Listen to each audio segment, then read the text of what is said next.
Today we will discuss about magnetization. किसी भी average person से पूछो मैग्नेटिज्म के बारे में, ठीक है, then you will probably be told about like horseshoe magnets, compass needles, okay, north pole, etc, etc. But these things have nothing to do with the current carrying wires or moving charge.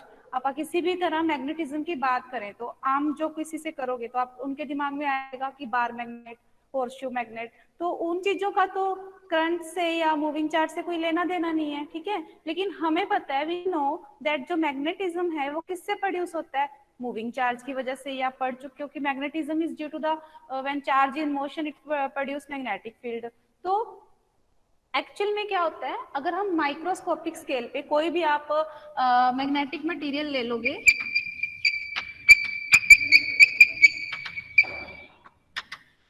ठीक है, microscopic level पे अगर आप देखोगे तो each जो इसका electron है you would find a tiny currents. वो किसकी वजह से, बिकॉज जो इलेक्ट्रॉन है they revolve around the nucleus as well as they spin around their own axis. So अगर हम माइक्रोस्कोपिक स्केल पे देखें, बट ऑन मैक्रोस्कोपिक लेवल जो वो दीज करंट्स हैं जो इलेक्ट्रॉन्स की वजह से, they are very very small, so we treat them as magnetic dipoles. We treat these small currents as magnetic dipoles। और ये जो magnetic dipoles हैं, ये इनकी डायरेक्शंस रैंडमली होती हैं, इधर उधर ओरिएंटेशंस होती हैं, दैट्स वाई जो नेट डाइपोल जो रहता है वो जीरो होता है। बट अगर बाहर से मैग्नेटिक फील्ड अप्लाई कर देंगे, in that case they will align themselves and will produce some net magnetic movement. और उस चीज में जो वो फिनोमिना है दैट विल जो मटेरियल होगा, मैग्नेटिक मटेरियल जिसको हमने मैग्नेटिक फील्ड में रखा है, it will be magnetically polarised,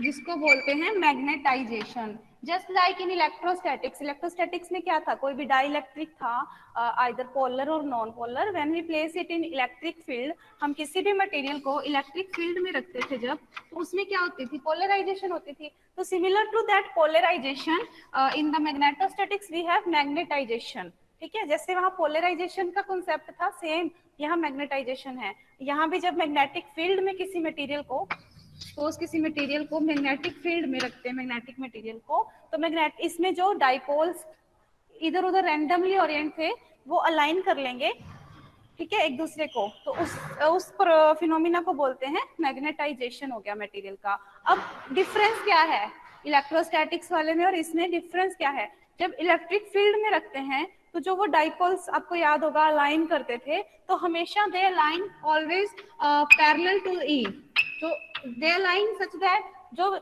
उनका पोलराइजेशन था, डाइपोल मूवमेंट था, वो पैरेलल हो जाए पी वेक्टर ई के, ठीक है। लेकिन इस केस में ऐसा जरूरी नहीं है। इस केस में जो अलाइनमेंट है, अगर डाइपोल्स की अलाइनमेंट पैरेलल भी हो सकती है बी के, और it can be opposite to B, the direction जो होगी अलाइनमेंट की, it can be parallel to B और it can be opposite to B. इन्होंने इस पे फोर्स लगेगी, टॉर्क से अलाइन करेंगे डाइपोल, दे में अलाइन अलोंग बी और दे में अलाइन अपोजिट टू बी। अगर पैरेलल टू बी अलाइनमेंट होती है, those materials are paramagnetic materials.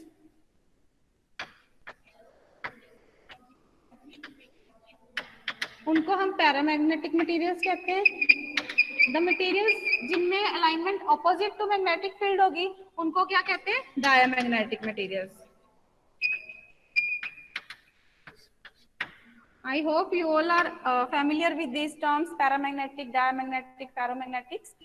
There are few substances which retain their magnetism even after magnetic field is removed. देखो ये materials हैं कुछ, इसको magnetic field apply किया तो इसमें क्या आ गए, जो इधर उधर रैंडमली ओरिएंट कर रहे थे पहले, ठीक है, लेकिन जब बाहर से फील्ड अप्लाई कर दिया तो ये सब एक ही डायरेक्शन में हो जाएंगे, तो नेट कुछ ना कुछ इस पे मैग्नेटिज्म आ गया, मटेरियल मैग्नेटाइज हो गया। लेकिन अगर मैग्नेटिक फील्ड रिमूव करने के बाद भी, सपोज बाहर से फील्ड रिमूव कर दिया, इवन आफ्टर रिमूविंग अगर ये मैग्नेटाइज ही रहता है, सच मटेरियल्स आर फेरोमैग्नेटिक मटेरियल्स।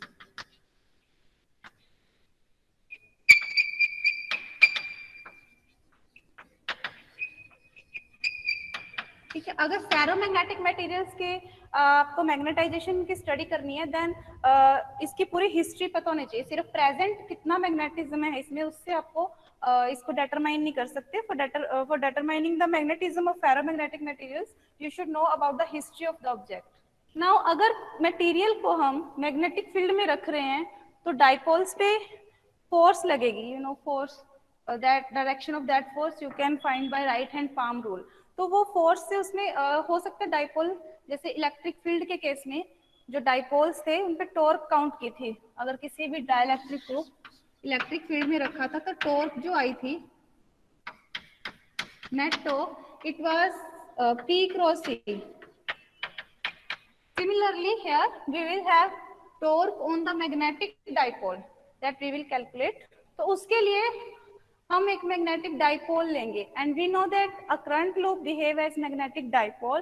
तो एक करंट लूप ले लेते हैं सपोज रेक्टेंगुलर शेप की, and suppose this is the direction of current, तो it will behave as magnetic dipole. और इसको हम अगर मैग्नेटिक फील्ड देखें, suppose it is at angle with axis and suppose this is y axis, and if field is along z axis, magnetic field suppose z axis में है, and we place this rectangular loop at some angle। We are taking the general case।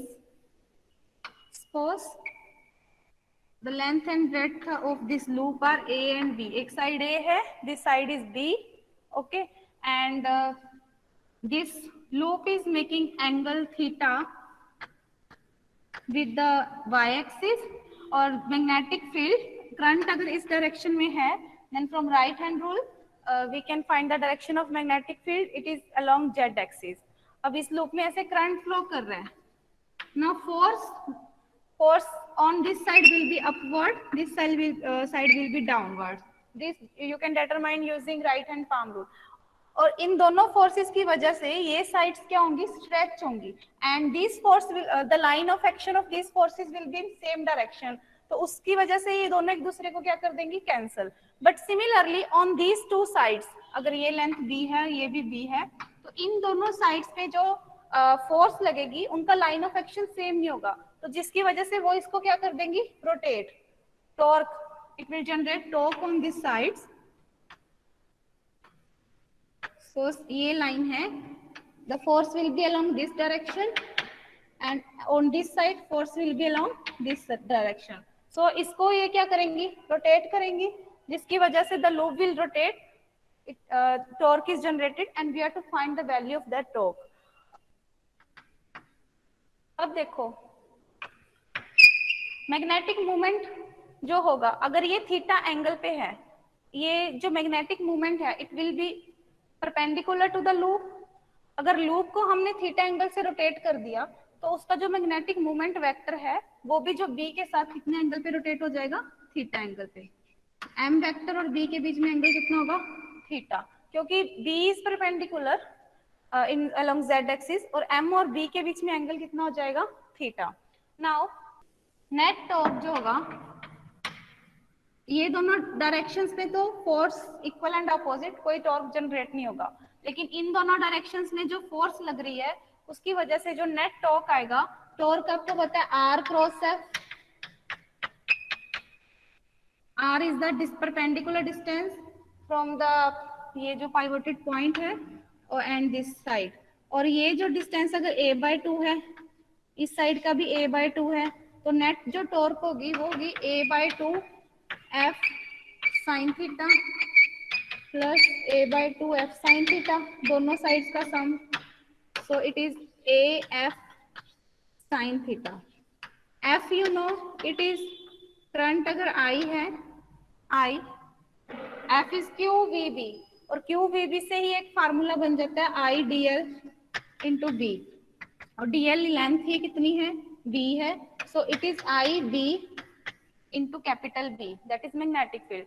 और ये f की value हम यहाँ substitute कर देंगे, सो n जो नेट टॉर्क है it is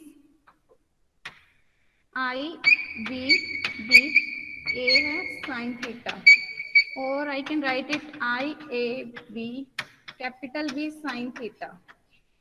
This IAB is what? Magnetic moment। small m. You know magnetic moment is current into area. और एरिया इस रेक्टेंगुलर लूप का कितना होगा, length into breadth, that is A into B, so I into A into B. तो ये जो चीज है ये होगी small M, that is magnetic moment और magnetic dipole moment into B sine theta.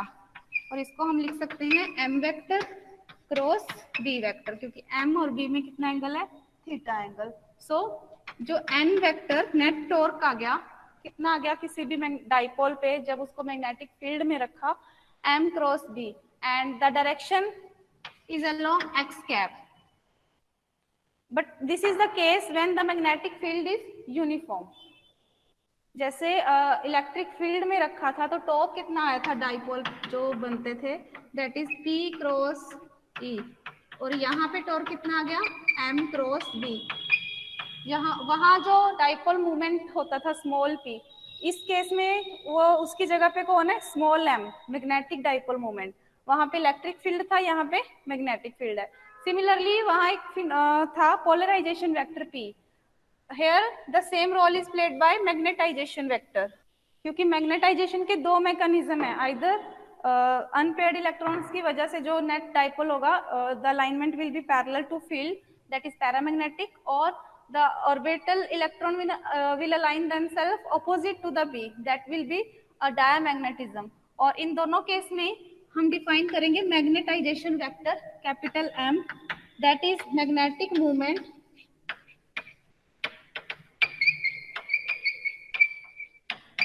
per unit volume.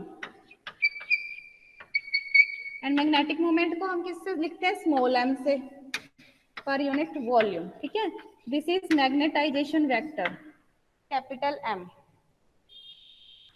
Electric field में हमें जैसे पोलराइजेशन वेक्टर था capital P, it was small p divided by v. Here we have capital M is equal to small m. Small m is magnetic dipole moment, v is volume, capital M is magnetization vector.